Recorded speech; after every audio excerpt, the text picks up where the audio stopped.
Hello students, welcome to chapter 66 part 3. Remember, this is your interactive blueprint. You're going to see my comments, that's good to know, in different colors, so just try to match the color of the comment with the paragraph that is highlighted under the same color. Also, I strong recommend to check and to pay attention to your NCLEX challenge questions in the chapters, as well as your mastery questions that are located at the end of the chapters before the references. Keep an eye on that. I will tell you that I decide.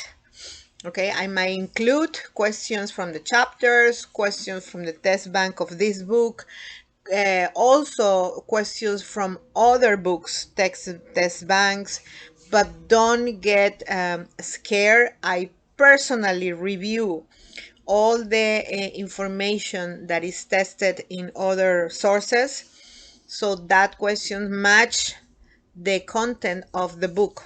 I personally do that. You can see here I am doing the lecture and I'm having my final Met Search 201 with also updating at the same time my file, the week 12 content related to whatever I'm presenting today. Okay, so I always review. You can use these videos. It's a good tool to forward, repeat any missing information that you possibly miss during the lecture in the class, and you are feel free to see the videos as well at the same time. Everything you saw in class and we discuss in class are available in video, so you can walk or go for shopping, you can drive in your car, and you can still review your lesson instead of having a piece of paper that you cannot do any other activity. You can have this video in audio, okay, and review your material. So let's start with ovarian cancer, and we're gonna start with a video to understand this type of cancer.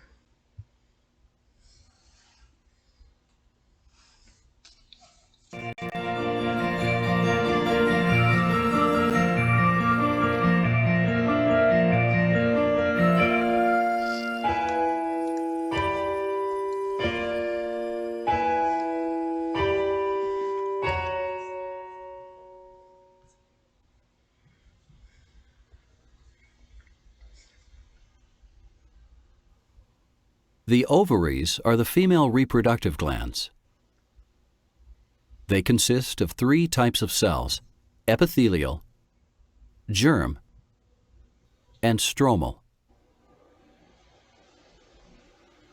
When the cells in the ovaries grow abnormally, they develop into tumors that can be non-cancerous or cancerous.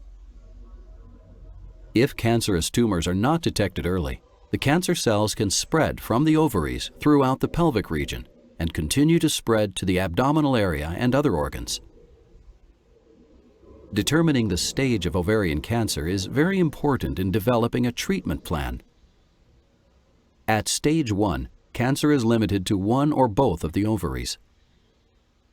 In stage 2, ovarian cancer extends to the pelvis area. In stage 3, ovarian cancer has spread to the abdominal region. In stage 4, ovarian cancer extends into the liver, or to locations beyond the abdominal area. Ovarian cancer treatment typically includes surgery, chemotherapy, radiation therapy, or a combination of therapies.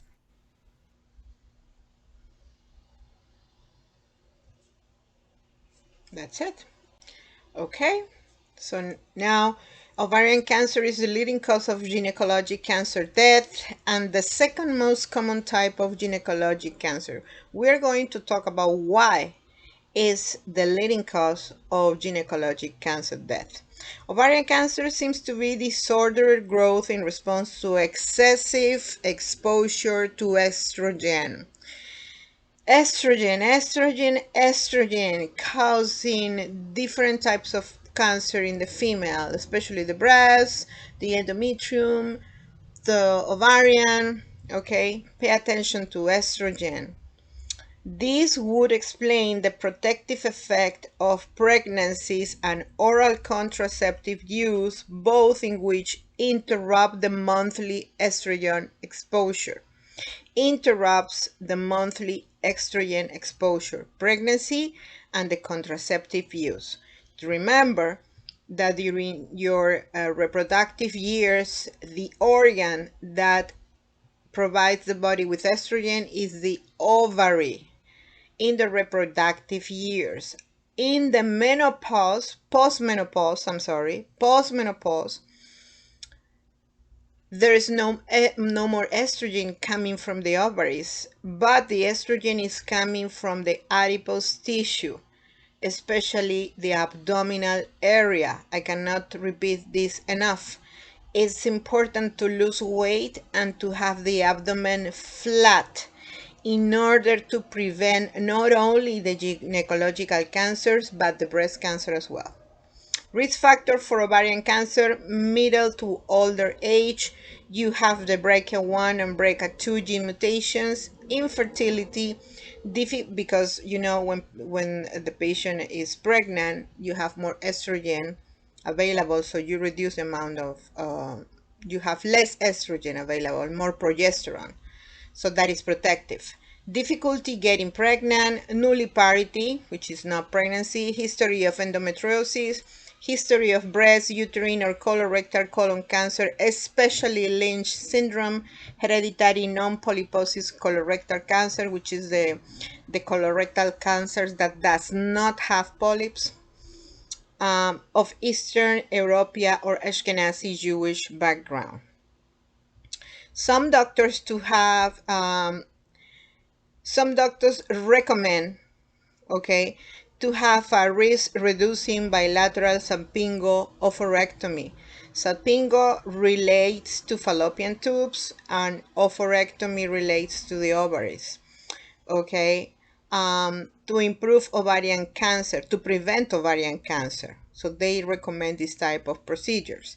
For many years, the use of talcum powder was associated with development of ovarian cancer. The most current research shows that this correlation is not statistically significant. However, I will say when the river sounds is because it carries stones. Pay attention to the talcum, reduce the use of the talcum, right? Powder. Formerly, it was thought that ovarian cancer has a silent disease where symptoms did not present until the late stages of the disease.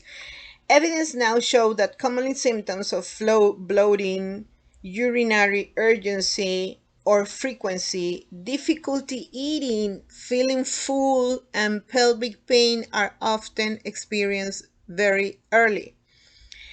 Caught early is in yellow, and my comment that's good to know is in yellow as well. When we caught early, this ovarian cancer is treatable in the early stages. However, many women do not seek care because they associate those and other back syndromes, weight gain, constipation, bloating, with menopause. Survival rates are low, therefore, because it is often not detected until the late stages. So the recommendation is whenever you feel that you have bloating, urinary urgency, frequency, difficulty eating, feeling full, and pelvic pain, or all often, or maybe constipation, weight gain, you have to, there are 3 doctors that can help you with these symptoms. First of all, the gastroenterologist, which is going to be checking why you feel bloating or there is constipation. Then your GYN, who is going to check manually or is going to run tests or is going to do a ultrasonography. And then the urology to check for urinary frequency, urgency, right? So those are the 3 of them I would recommend, okay? And that's good to know. Interprofessional collaborative care. It is important for nurses to teach women to think ovarian, even at the onset of baggage, abdominal, and GI symptoms. Think ovarian, okay? Complications of advanced metastatic cancer include pleural effusion. Those are the regular organs that where ovarian cancer metastasized: the lungs, pleural effusion, venous thromboembolism, and bowel obstruction. Okay, um, let's do a friendly reminder in case you don't remember what is pleural effusion. It's a response stopped. Pleural effusion is a medical, okay, condition characterized by excessive collection of fluid in the pleural cavity, the fluid filled space that surrounds the lungs. Please don't pay attention to this response stopped. I don't know where it's coming from. Okay, so on pelvic examination, an abdominal mass may not be palpable until it reaches a size of 4 to 6 inches, 10 to 15 centimeters. That's why it's important. As soon as the patient gets symptoms, think ovarian, okay? Don't wait for the 10 to 15 centimeters to be palpable. Any enlarged ovary found after menopause should be evaluated as though it were malignant, okay? Especially after menopause. A cancer antigen CA-125, we spoke about this, measures the presence of damaged endometrial and uterine tissue in the blood. It may be elevated if ovarian cancer is present, but it can also be elevated in patients with endometriosis, fibrosis, pelvic inflammatory disease, pregnancy, and even menses. Who can run this test? Your GYN doctor. And this is good to know. Good to know, okay, what is coming in green. It is also useful for monitoring a patient progress during and after treatment. Abdominal and pelvic CT scan or MRI is most commonly used to evaluate the metastasis. A chest X-ray is obtained to evaluate for the presence of pleural effusion, metastasis, and mediastinal lymphoadenopathy. A liver profile may be ordered if there is ascites. So we are checking for abdominal, which is gastrointestinal doctor. We are going to check for chest X-rays and pleural effusion, which is the lungs. And we are going to check for liver, okay? Abdomen, lungs, and liver. That's good to know. If a woman is recognizable early signs and symptoms of ovarian cancer, such abdominal bloating, urine frequency or urgency, feeling of food difficulty, and pelvic pain, nurses must teach CA-125. So if the patient is having all these symptoms, you have to think ovarian, teach about CA-125, and depending on the findings during the assessment, the doctor is going to recommend, follow-up exams, a chest X-ray, blood work to check the liver profile, or any referral to the gastrointestinal doctor.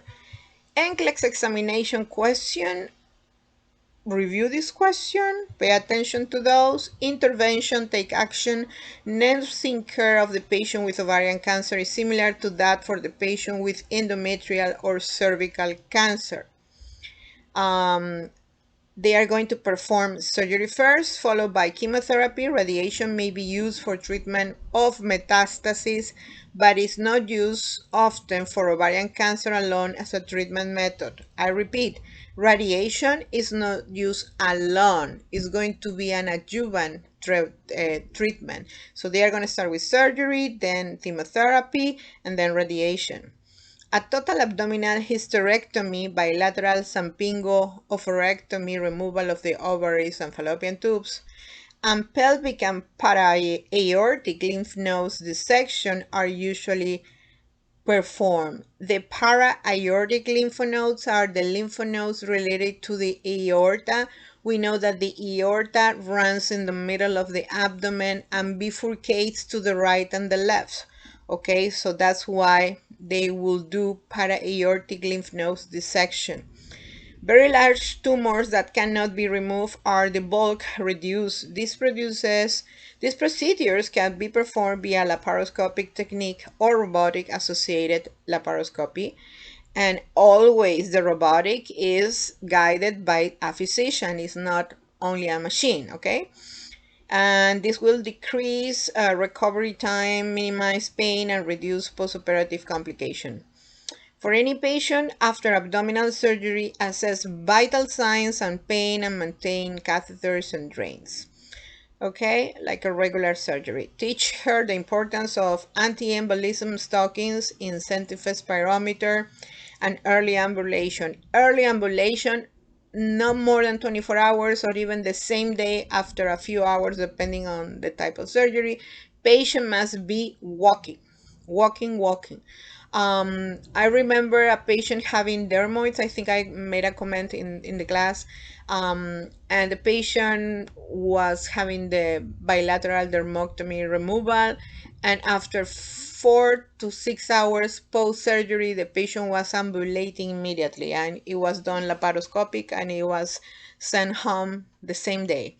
Evaluate for respiratory or urinary infection, assess vital signs, and monitor for quantity and quality of urine output.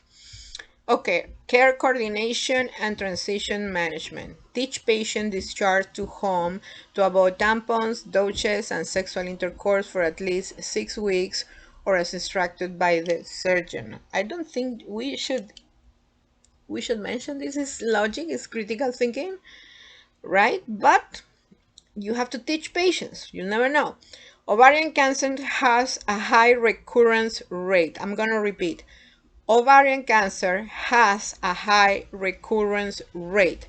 After recurrence, the cancer is treatable but no longer curable.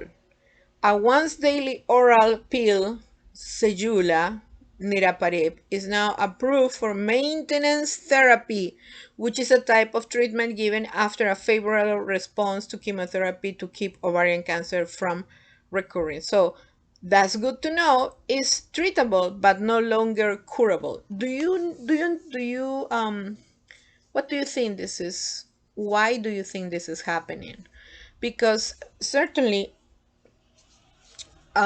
since the symptoms are vague and many women they don't pay attention when they get the first diagnosis or even at the recurrence event, they are still not paying attention, so probably the cancer is going to spread more rapidly, and when the recurrence is identified, it's in a late stage, okay, and probably has a metastasis. Cervical cancer. The uterine cervix is covered by squamous cell on the outer cervix and columnar glandular cells that line the endocervical canal. Okay, so let's review our anatomy. We have the vagina, and then we can see the cervix is a muscle that is having like a donut shape, and it has an orifice there. And then the cervix is the beginning of the pathway, okay, of the uterus called the endometrium. Is the lining of the uterus, the muscle, right? Inside is the lining. The uterine cervix is covered with squamous cells in the outer cervix and columnar glandular cells that align the endocervical canal.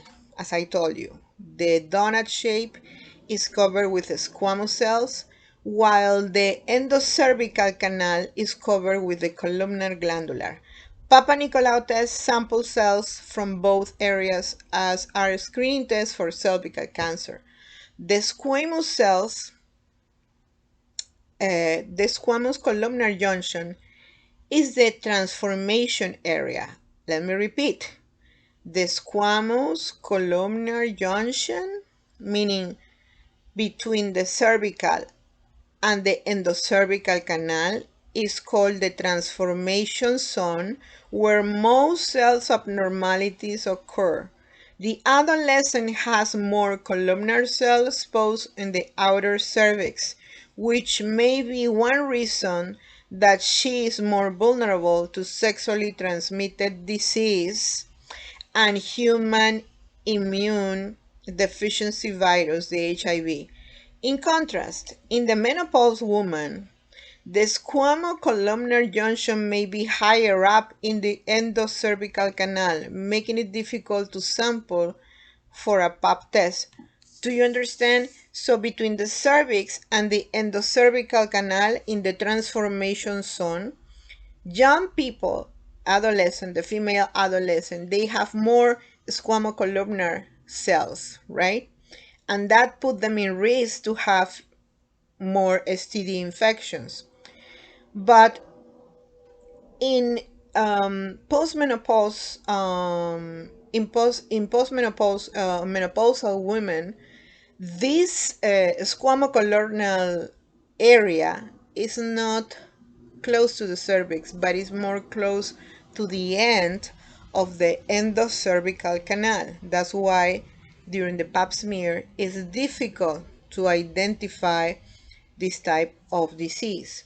Premalignant changes are classified on a continuum from cervical intraepithelial neoplasia, dysplasia, to cervical carcinoma in situ, where the full epithelial thickness of the cervix is involved to invasive carcinoma.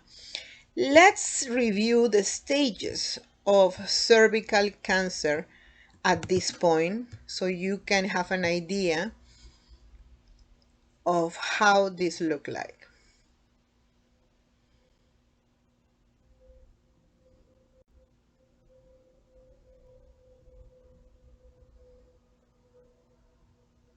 The staging of cervical cancer refers to the extent of the disease.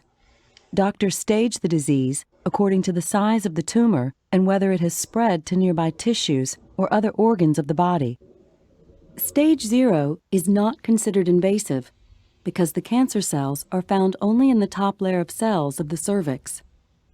Stage 1A is considered invasive cancer because the microscopic tumor grows through the top layer of cells into the underlying cervical tissue and is 3 to 5 millimeters deep by 7 millimeters wide. Stage 1B cervical cancer has two scenarios. One, where the tumor still can only be seen with a microscope, but is larger than 5 millimeters deep and 7 millimeters wide. In the second scenario for stage 1B, the cancer can be seen without a microscope and is larger than 4 centimeters in diameter. In stage 2A, the tumor spreads beyond the cervix to the upper 2/3 of the vagina, but not to the tissues around the uterus. In stage 2B, the cancer spreads to the tissues around the uterus. In stage 3A, the tumor spreads to the lower third of the vagina. In stage 3B, the cancer spreads to the pelvic wall, the lining of the body wall cavity between the hips, or it may spread to the uterus, tubes that carry urine away from the kidneys to the bladder. If the flow of urine is blocked, the kidneys can become enlarged or stop working. In stage 4A, the tumor invades nearby pelvic organs, such as the bladder or rectum, and may spread to the pelvic lymph nodes. In stage 4B, the cancer spreads past the pelvic lymph nodes to other places in the body, such as the liver, intestines, or lungs. Thank you so much. This was an excellent video, very explanatory. Okay, so we're talking about cervical cancer, risk factors for cervical cancer, infection with HPV, infection with chlamydia, smoking, obesity. These are modifiable risk factors, okay? Being immunocompromised, having HIV, taking immunosuppressant drugs for autoimmune conditions, multiparity, multiple birth. Wow. Multiparity, multiple birth. So, in ovarian cancer, being pregnant is a protective factor, right? Because you are giving the body more progesterone and you are resting from estrogen. In cervical cancer, the multiparity is a risk factor for the cancer. Okay, so obesity, women whose mother took DSE, and as I explained, I think in the first part of this chapter, is an hormone to prevent miscarriage given between 1940 and 1971. And as we discussed before, it's not only related to the mother at that time and the daughter or the son, the daughter, sorry, after that, but it's also still some side effects are still present with the other generations, right? Long term of oral contraceptives, use of an intrauterine device, IUD, having multiple term pregnancies, having a first full term pregnancy early, that age 17, having a family history of cervical cancer. Wow. Human papilloma infection, HPV, is the most common type of sexually transmitted infection in the United States. The high risk of HPV type 16 and 18 are responsible for 70% of cervical cancers. Teach patients how to reduce their risk of sexual exposure to HPV by being immunized with a HPV vaccine and using condoms during sexual intimacy. So girls and young women should be immunized with one of the HPV vaccine, Gardasil, which is available also in Canada, available for ages 9 through 26. Gardasil 9 in the United States and Canada, available for 9 to 26 and can be administered until age 45, and that's good to know. And this one, even though I'm not testing you this for this exam, this is a question I just remember I saw in the NCLEX. So there are many topics that I'm selecting for the exam, but other topics that I am selecting that I remember I've seen it in the NCLEX. Okay, so please pay attention to this. Those of you who wants to become a nurse practitioner, you need to master all this information, like 1, 2, 3. You need to have it in your mind, ready to go. Cervarix is available in Canada, available for ages 9 to 25.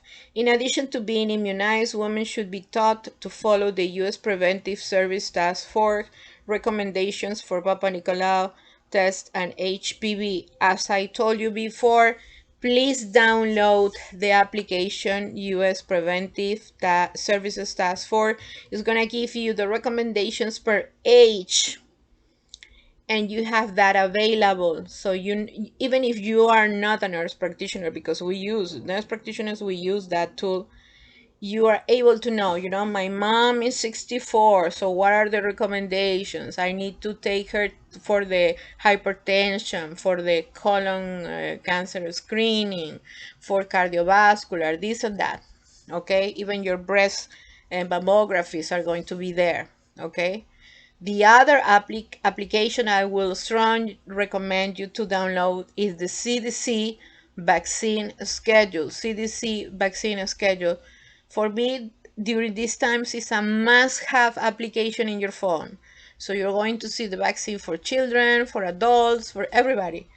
So remember those two applications, okay? Interprofessional collaborative care assessment, recognizing the cues.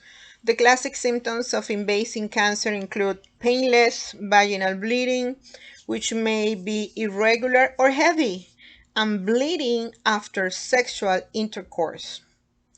As the cancer grows, bleeding increases in frequency, duration, and amount, and may become continuous. Other symptoms may include pelvic or back pain, hematuria, we know, blood in the urine, hematochezia or vaginal passage of stool or urine. Hematochezia is a friendly reminder. is the passage of fresh blood per anus, usually in or with a stool. Right? Okay, let's continue. Diagnostic assessment. The health care provider may perform a colposcopy examination to view the transformation zone. Colposcopy is a procedure in which application on an aesthetic and solution is applied to the cervix. The cervix is then examined under magnification with a bright filtered light that enhances the visualization of the characteristics of dysplasia or cancer. Let's watch the video about colposcopy. Let's do this.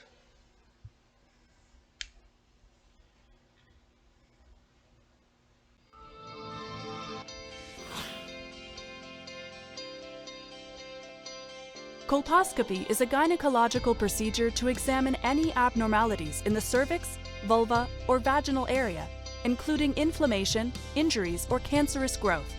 During colposcopy, you'll be asked to lie down in a lithotomy position. When you're ready, the examiner will use a speculum to open the vagina to see the cervix. The examiner will take a clear image of cervix, pre-saline image, before applying solution. A small amount of saline solution will be used to swab the cervix and take images. The examiner will keep applying acetic acid for 45 seconds and take images. The cervix is then stained with Lugol's iodine and takes images. After completion of procedure, the examiner can identify the abnormalities by using the images in the NSV tab. The examination takes about 5 to 10 minutes. Thank you so much. So that was colposcopy. I think I posted this video on a previous chapter related to this week, but it's good to review, right? If atypical glandular cells are suspected, the healthcare provider may perform a cervical biopsy during the colposcopy in the form of a punch biopsy or cone biopsy, or endocervical curettage, scraping of the endocervix wall as well. Non-surgical management, radiation therapy, okay, can be used to treat certain types of and stages of cervical cancer. Brachytherapy and external beam radiation therapy are the two types used. A combination of chemotherapy and radiation referred to as concurrent chemoradiation. Surgical management. They have the loop electrosurgical excision procedure called LEAP. And let's watch this video so you can understand what is the LEAP procedure. Here we go. LEAP is a procedure done to the cervix to remove precancer cells of the cervix while using a loop electrode. This is why it's called loop electrosurgical excision procedure. How it starts is that we get a pap smear. In the pap smear, we get cells from your cervix, send it to the lab, and the lab then reports back to us to let us know if these cells are normal, mildly abnormal, or highly abnormal. Then, depending on the abnormality, your age, your HPV status, this may lead to a colposcopy, which is when we look in your cervix with a big microscope to see if we see any abnormalities. We obtain biopsies, and these are then sent to the pathologist. The pathologist then sends us a report back to let us know whether these cells are normal or these are precancer cells. Of note, even with a colposcopy, often it is very difficult to see precancer cells with that microscope, which is the reason why a biopsy is needed. The cervixes may look completely normal, yet still have precancer or even cancer cells growing in them. Again, a LEAP procedure is a procedure using a loop electrode to remove precancer or cancer cells of the cervix. Here's an example of a LEAP procedure. The cervix is identified, the transformation zone is identified, and then it's stained with... Sorry about it. There is a police going around, and let the police go, and let's continue. A Lugol solution that shows us the non-staining area. The non-staining areas are the areas that we're going to remove with the loop electrode. Here's another cervix. The transformation zone is identified, and this area is what is removed with the loop electrode. This is why it's called a LEAP procedure. The specimen removed is then sent to the pathologist, and they will then identify whether there are precancer cells, cancer cells, and whether the specimen edges are negative for abnormal cells. Thus, the next step in management does depend on that pathology report, whether the cells are abnormal, how abnormal are these cells, are the margins positive or negative for abnormal cells, what is the age of the patient, and also what is the desire for future pregnancies. So management can include repeat pap smear in 6 months, a cold knife cone, a simple hysterectomy, a radical hysterectomy, chemotherapy and radiation, again, all dependent on the pathology report and whether the margins are positive or negative, as well as age of the patient and desire for future pregnancies. On a positive note, the vast majority of patients who undergo a LEAP procedure to remove precancer cells of the cervix can go on to have a normal pregnancy and a normal delivery experience. That's excellent to know. Thank you so much. And there is also a laser surgery, is also an office procedure done under local anesthesia to address early cancers. A laser beam is directed through the vagina to vaporize abnormal cells. A small amount of bleeding occurs with the procedure, and the woman may have a slight vaginal discharge. Healing occurs in 6 to 12 weeks. A disadvantage of this procedure is that no specimen is available for study. And that's a big disadvantage, right? You want to have those specimens to be analyzed. Patient and family education, preparing for self-management, care after local cervical ablation therapies, take showers rather than hot tub baths. And this is a recommendation is going to be repeated for most of the GYN procedures post-surgery, right? Nursing care post-surgeries for surgery. Refrain from sexual intercourse. We don't have to mention that. Avoid tampons, douche, lifting heavy objects. Okay. Cryosurgery involves freezing of the cancer causing subsequent necrosis. The procedure is usually painless, although some women have a slight cramping after it. Teach the patient that she will have heavy, watery brown discharge for several weeks after the procedure. And with this type of recovery, this type of recovery, you have to think about your diabetic patients, right? They have to be basically with a nice A1C before the procedure, okay?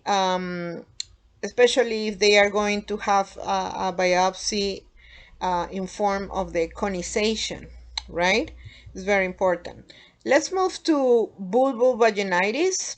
Vaginal discharge niching are two common problems experienced by most women at some time in their lives. Vaginal infections may be transmitted sexually or non-sexually and not sexually.